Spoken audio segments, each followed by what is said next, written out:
Welcome to Nisha classes at UK.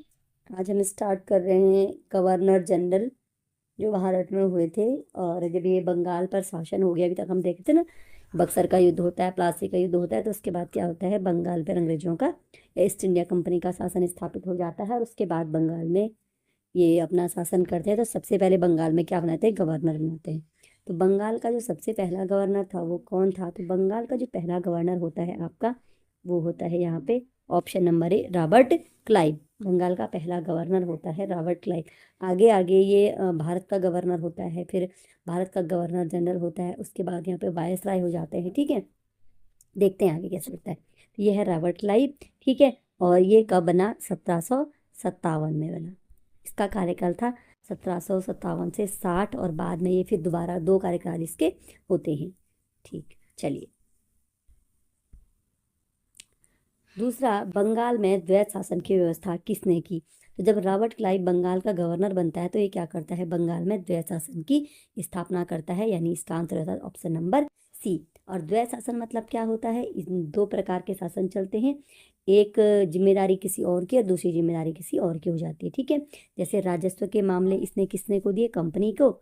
राजस्व संबंधी मामले सारे किसको दे दिए? कंपनी को, क्योंकि कंपनी का ही गवर्नर था।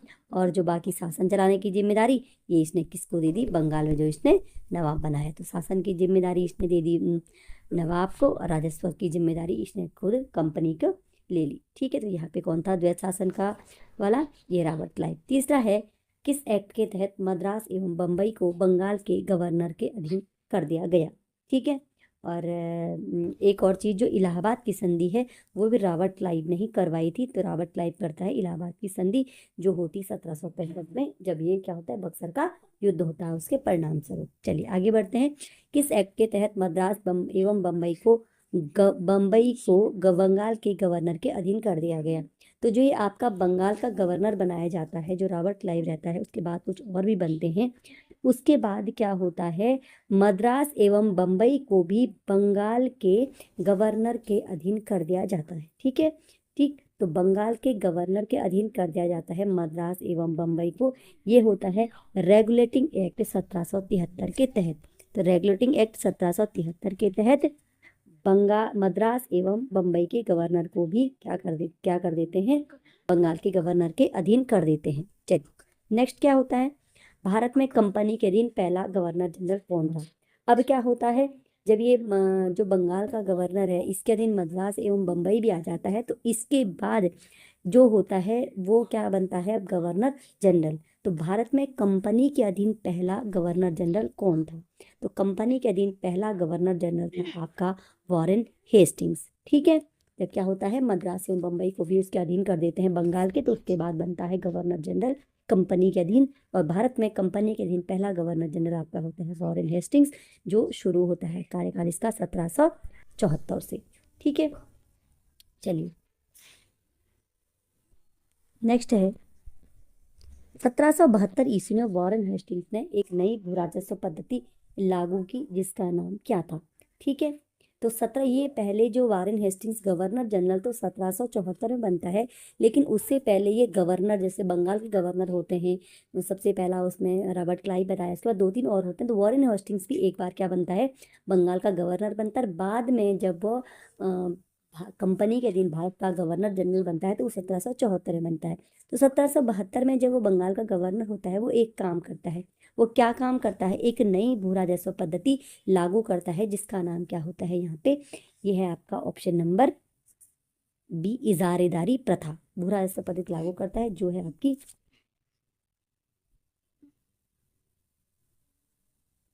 इजारेदारी प्रथा। ठीक है, और ये इसका भी उद्देश्य क्या होता है, अधिक से अधिक भू राजस्व वसूल करना।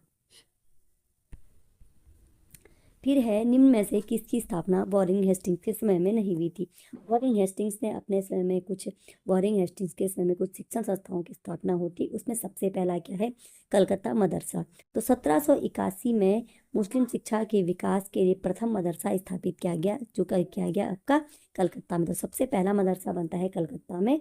ठीक है, वॉरेन हेस्टिंग्स के टाइम में। दूसरा, इसी के टाइम में 1782 में बनता है आपका बनारस संस्कृत विश्वविद्यालय, बनारस संस्कृत विद्यालय, और जिसको कौन बनाता है, जोनाथन डंकन ने इसकी स्थापना की। जोनाथन डंकन स्थापना करता है बनारस संस्कृत विद्यालय का 1782 में। और तीसरा उसके टाइम में होता है the Asiatic Society of Bengal, सभी जानते होंगे 1784 में इसकी स्थापना कौन करता है।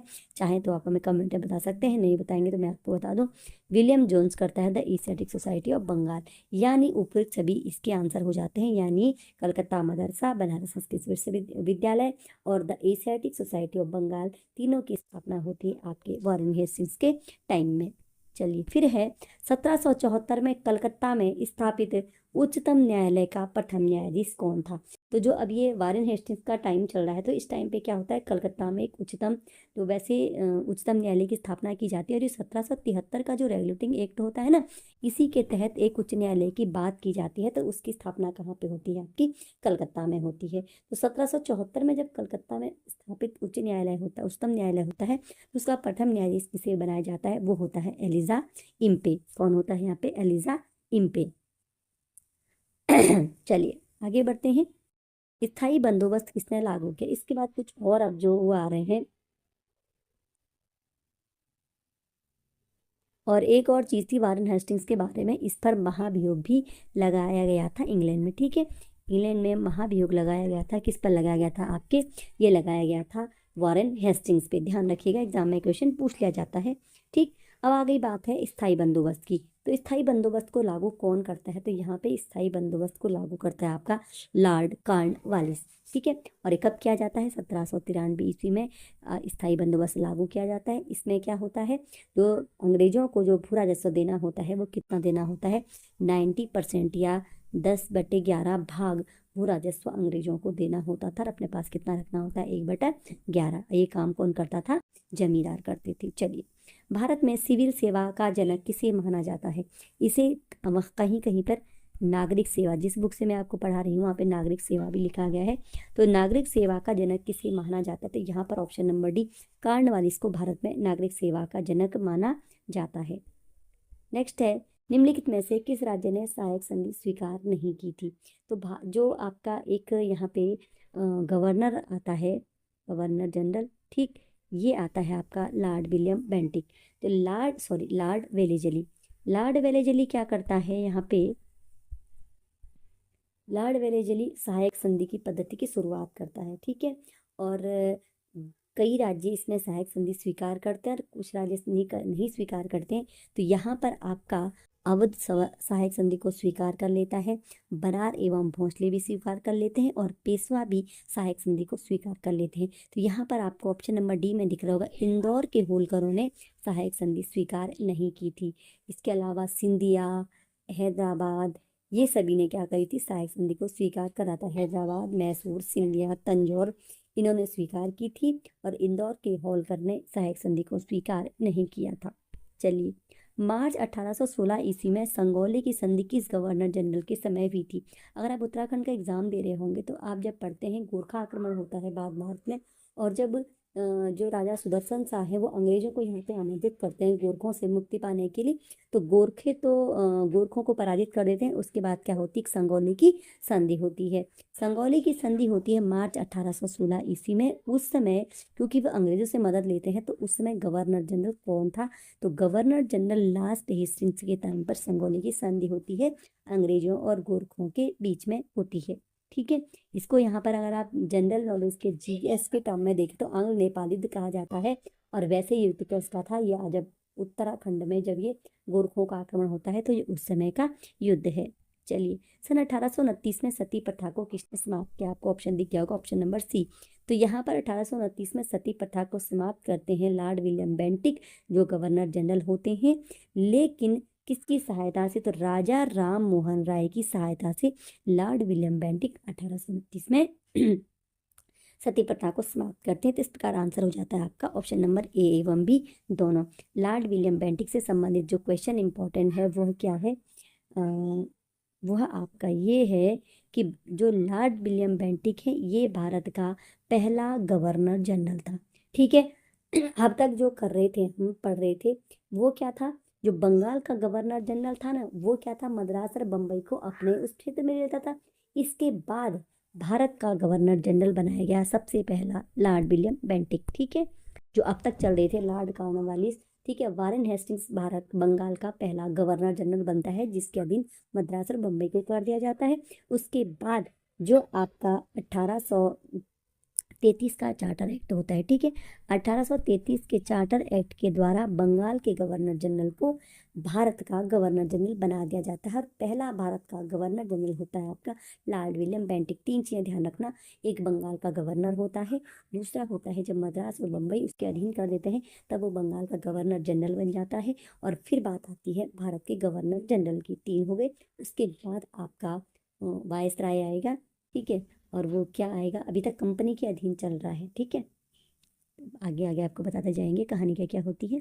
फिर है एक व्यक्ति आता है जिसे भारतीय प्रेस का मुक्तिदाता कहा जाता है। तो यहाँ पर आपका भारतीय प्रेस का मुक्तिदाता जिसे कहा जाता है, एक गवर्नर जनरल आते हैं यहाँ पे, चार्ल्स मेटकाप। इन्हें भारतीय प्रेस का मुक्तिदाता कहा जाता है, ठीक है। और इनसे संबंधित इंपॉर्टेंट यही है, काफी बार एग्जाम में पूछ लिया जाता है।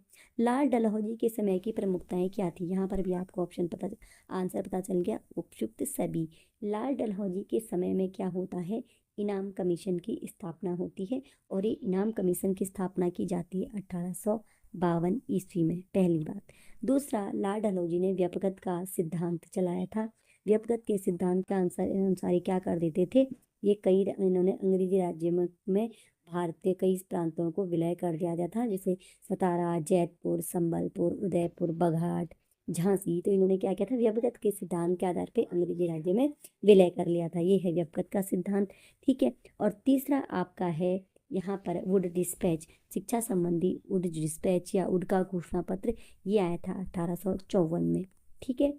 और ये तीनों क्या थी, आपके लाल डलहौजी के समय की प्रमुखताएं भी थी, और भी बहुत सारी चीजें हैं लाल डलहौजी के समय में। तो आगे क्वेश्चन में देख लेते हैं क्या क्या चीजें थी। और अब भारत में रेलवे का जनक, एक इम्पॉर्टेंट चीज क्या थी रेलवे के जनक के, तो रेलवे का जनक किसे माना जाता है, लाल डलहौजी को भारत में रेलवे का जनक माना जाता है। तो एक इम्पॉर्टेंट चीज आपके लाल डलहौजी के टाइम की क्या है, रेलवे का विकास, रेलवे का जनक जो है भारत में।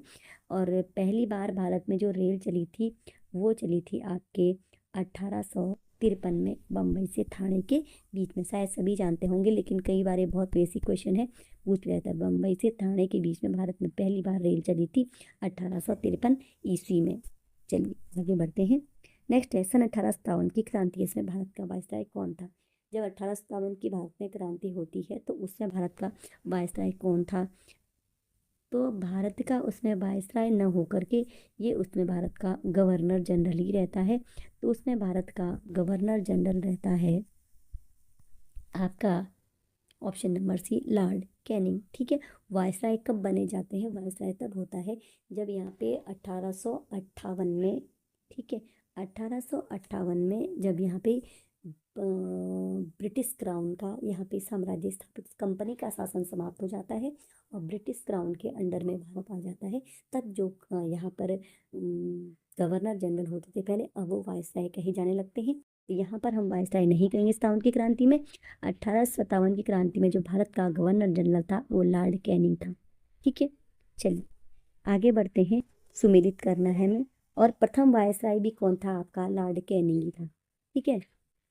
लॉर्ड कैनिंग प्रथम वायसराय था और अंतिम गवर्नर जनरल था, कंपनी के अधीन था। और ये जो वायसराय होते हैं ये ब्रिटिश सम्राट के अधीन थे।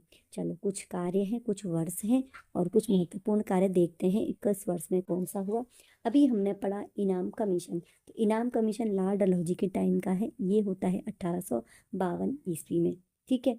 दूसरा हमारे पास है लोक सेवा विभाग, तो लोक सेवा विभाग की स्थापना होती है आपके 1854 में, और ये दोनों काम किसके टाइम के हैं, डलहौजी के टाइम के।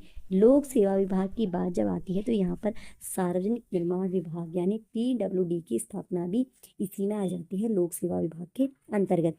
फिर है उच्च न्यायालय अधिनियम। उच्च न्यायालय अधिनियम बनाया गया 1861 में, और विधवा पुनर्विवाह अधिनियम ये आया आपके 1856 में। ये दोनों काम है कैनिंग के टाइम के।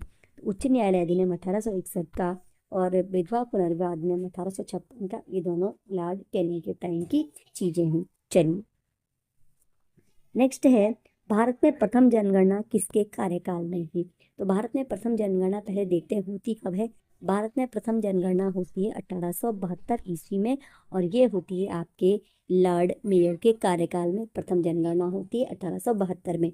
आगे जनगणना से संबंधित और चीज भी हम देखते हैं कि 1800 कब नियमित रूप से जनगणना शुरू होती है, आगे क्वेश्चन आ जाएगा।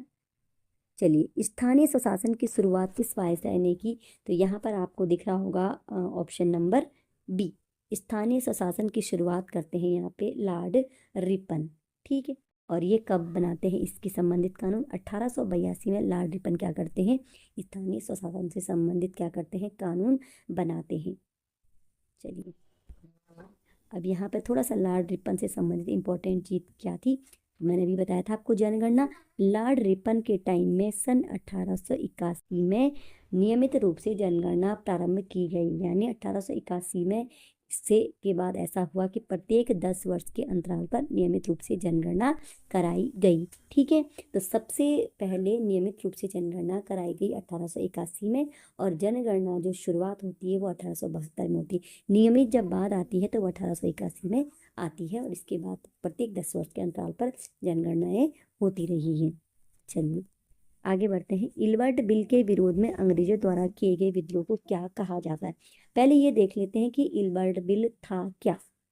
इल्बर्ट बिल था आपका, ये भी आपका लॉर्ड रिपन के टाइम का ही काम है। इल्बर्ट बिल, इल्बर्ट बिल क्या था?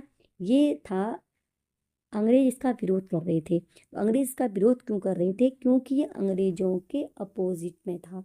अंग्रेजों के अपोजिट में ये इसलिए था, अगेंस्ट इसलिए था, क्योंकि इस बिल के द्वारा क्या किया गया कि जो भारतीय न्यायाधीश हैं, ठीक है, जो आपके भारतीय न्यायाधीश हैं, वह यूरोपियों के विरुद्ध मुकदमे की सुनवाई करेंगे। एक इल्बर्ट बिल लाया गया जिसके तहत जो भारतीय न्यायाधीश हैं वो क्या करेंगे? यूरोपियों के विरुद्ध जो मुकदमे हैं उनकी सुनवाई करेंगे। ठीक है, और इसी का विरोध अंग्रेजों ने किया। उनका कहना था कि हमारे मुकदमों का जो भी है सुनवाई भारतीय न्यायाधीशों द्वारा नहीं की जाएगी, और इस बिल को वापस ले लिया गया। ठीक है, इस बिल को वापस ले लिया गया, और जो विद्रोह है इसे क्या कहा गया?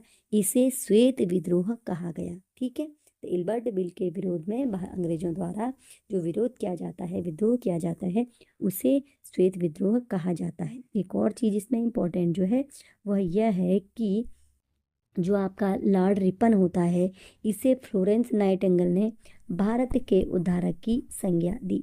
ठीक है, अगर एग्जाम में पूछा जाए कि लॉर्ड रिपन को भारत का उद्धारक किसने कहा, तो फ्लोरेंस नाइटिंगेल ने कहा, या ये पूछा जाए कि फ्लोरेंस नाइटिंगेल ने लॉर्ड रिपन को क्या कहा, तो भारत का उद्धारक कहा था। चलिए नेक्स्ट क्वेश्चन देखते हैं। निम्नलिखित में से कौन लॉर्ड कर्जन से संबंधित है? यहाँ पे भी आंसर देख लेते हैं हम। ये आपका उपयुक्त सभी आता है, यानी सिंचाई आयोग, पुलिस आयोग, रेलवे आयोग, ये सभी बनाए गए थे लॉर्ड रिपन के टाइम में। पुलिस आयोग बनाया गया था आपका 1900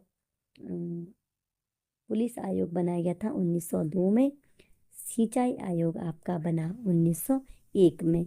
और एक इम्पोर्टेंट काम जो आपका ये इसमें, हाँ, और जो पुलिस आयोग बनता है ये एग्जाम में पूछ लिया जाता है, ये बनता है सर एंड्रयू फ्रेजर की अध्यक्षता में। तो पुलिस आयोग बनता है फ्रेजर की अध्यक्षता में यहाँ पे। और रेलवे आयोग भी बनता है। एक और आयोग यहाँ पे बनता है विश्वविद्यालय आयोग। ठीक है, तो विश्वविद्यालय आयोग बनता है आपका लॉर्ड्स कर्जन के टाइम में। और क्योंकि आप लेक्चर का एग्ज़ाम दे रहे हैं तो जानना ज़रूरी है कि ये आपका एक रैले होते हैं, सर थॉमस रैले, तो रैले की अध्यक्षता में विश्वविद्यालय आयोग बनता है लॉर्ड कर्जन के टाइम पे। चलिए कुछ और क्वेश्चन देख लेते हैं। सन 1912 में जब दिल्ली भारत की राजधानी बनी तब वायसराय कौन था? 1912 में दिल्ली भारत की राजधानी बनती है। पहले कहाँ थी? पहले होती है कलकत्ता। तो कलकत्ता से राजधानी को दिल्ली स्थानांतरित कर दिया जाता है 1911 में।